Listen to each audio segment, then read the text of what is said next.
สบายดีพี่น้องกับทักทายสบายดี หลังจากที่สปูกลับมาแต่เลี้ยงงัวก็เลยสิเข้ามาเฮ็ดเวียกซอยพ่อมื้อนี้พ่อเพิ่นพาเทอันคานเอ็นหรือว่าคานทับวงกบนะทุกคนคิดว่าสิเฮ็ดแล้วแต่เช้าแต่ว่ามันนานแล้วนะพ่อเพิ่นเฮ็ดคนเดียวบ่ว่าสิเป็นมัดเหล็กหรือว่าประกอบแบบต่างๆพ่อเพิ่นเฮ็ดคนเดียวนะทุกคนสปูก็เลยมีเวลาเลี้ยงงัวกลับมาแต่เลี้ยงงัวสปูก็เลยมาเทอันสิมาเทซอยพ่อนะทุกคนมาเป็นลูกมือนั่นแหละ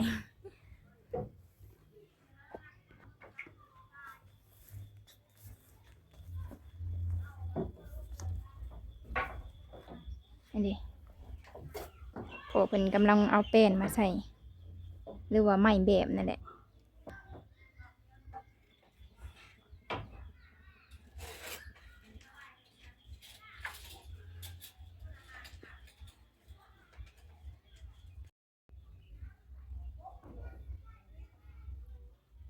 หาก็ใส่ไม้แบบแล้ว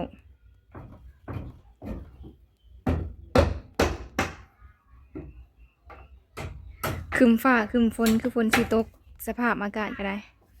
สิเทแล้วอยู่บ่เด้มื้อนี้เทเอามือละหน่อยเอา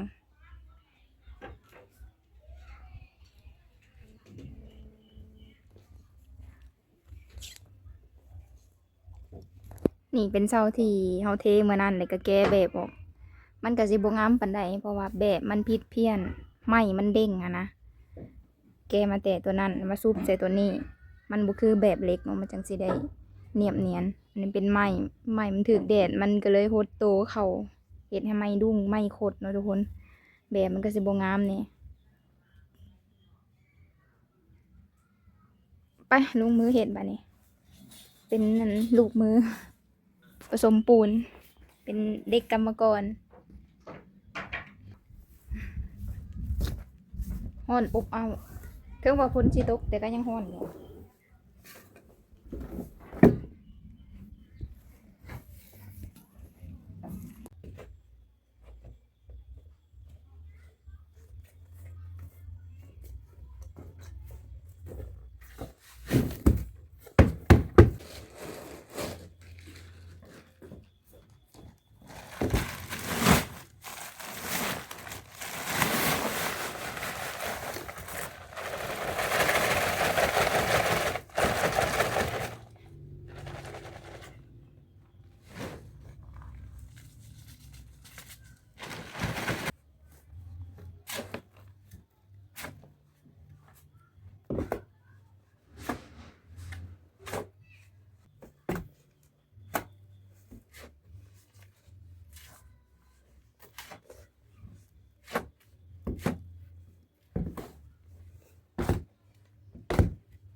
ฮ้อนขนาดอากาศนี่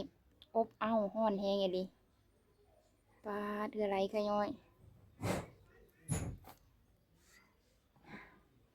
เฮ็ดเวียกตอนแรงทุกคนเอ้ยฮ้อนที่จริงเมื่อคืนนี่ก็ฝนตกอยู่ได้ฮะเฮ็ดจั่งใดจังว่าฮ้อนอบอ้าวแฮงอีหลีก็ฝนบ่ตกจักสิส่ำใดหน้าหน้าแดงเบิดเลยหน้าแหมแก้มไหม้เบิดเลยทุกคนเลยดีแต่ว่ายังเป็นตอนแรงนี่4 โมงกว่าแล้วยังฮ้อนอยู่เลยข้อยก็ผสมปูนแล้วแหละเตรียมหิวปูนให้พ่อขึ้นไปเทคานอยู่เฮ็ดมือละเล็กละน้อยนี่เนาะมันหักสิแล้วเองมันดอกเพราะว่าเฮาบ่มีงบจ้างเขานะทุกคนเมื่อยจำได้ก็อดเอา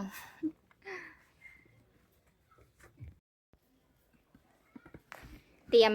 เอาปูนไปเทได้ไหมทุกคนสปูสิได้หิวปูนไปให้พ่อขึ้นไปเทคานมือถึง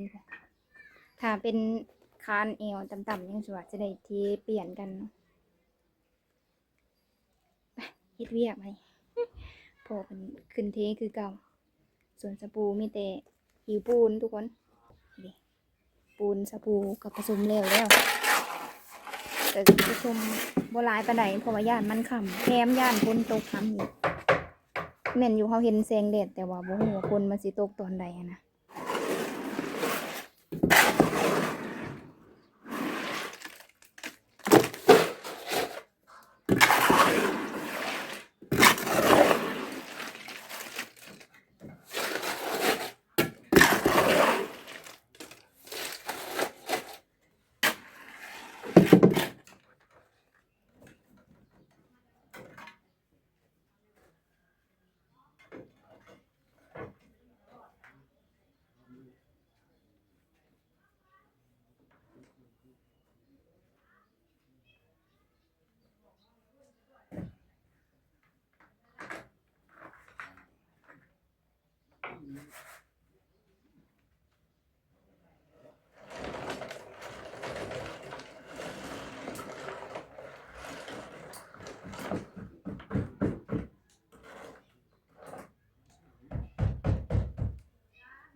กว่าสิเทแล้วก็ต้นค่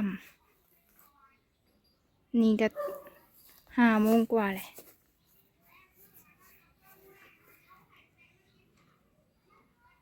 ได้4 ห้องน้อยๆ1 2 3 4ปล่องหรือว่า4 ห้องค่ำแล้ว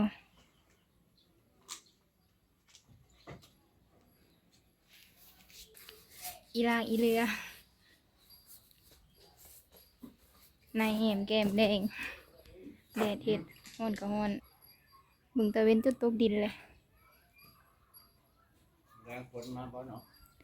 ย่านแต่ฝนตกหำอยู่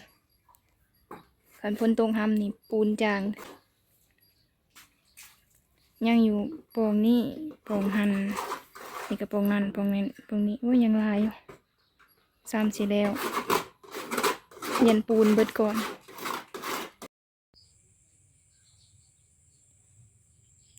ค่ำแล้วสปูก็จะได้ออกไหออกนาออก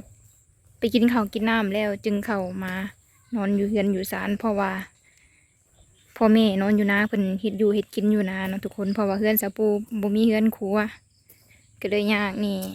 ออกไปกินข้าวกินน้ำอยู่นาพุ่นแหละสิพาชมบรรยากาศตอนแรงๆเด้อบัดนี้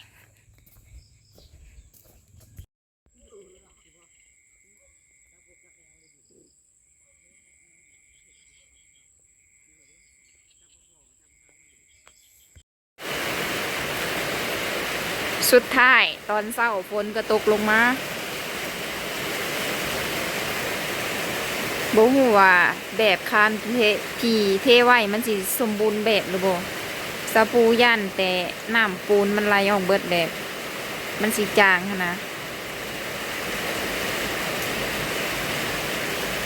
เออ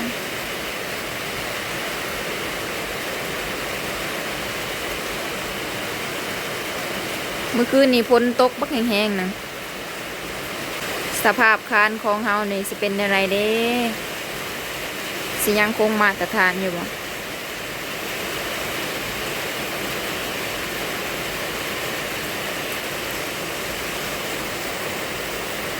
ผู้นแหละถ้าเบิ่งตอนที่แกะออกไปแหละพี่น้องเอ้ย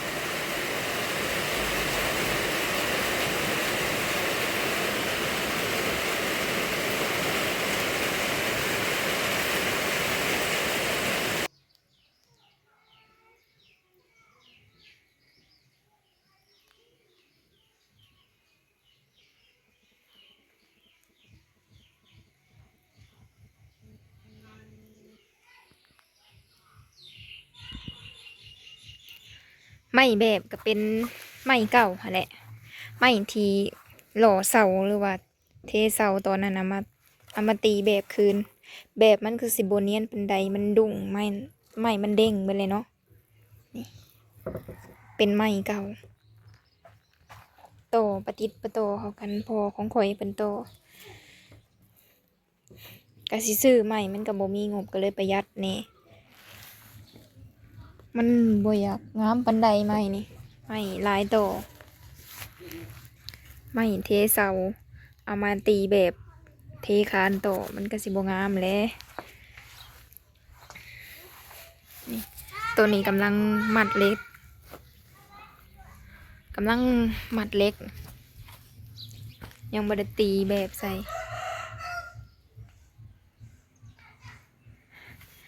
เสาที่เทออกมาก็บ่เนียนปานใดแบบบ่ละเอียด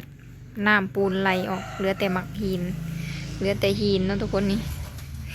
คือเสาปวกกัดนี่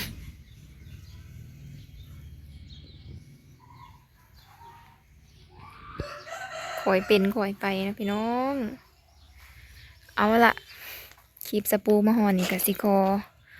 หยุดไว้เพียงสำนีก่อนเด้อพอกันคลิปหน้าฝากพ่อแม่พี่น้องไปกดไลค์กดแชร์ที่สำคัญอย่าลืมกดติดตามเพื่อเป็นกำลังใจให้สปูได้เฮ็ดคลิปต่อๆไปเด้อ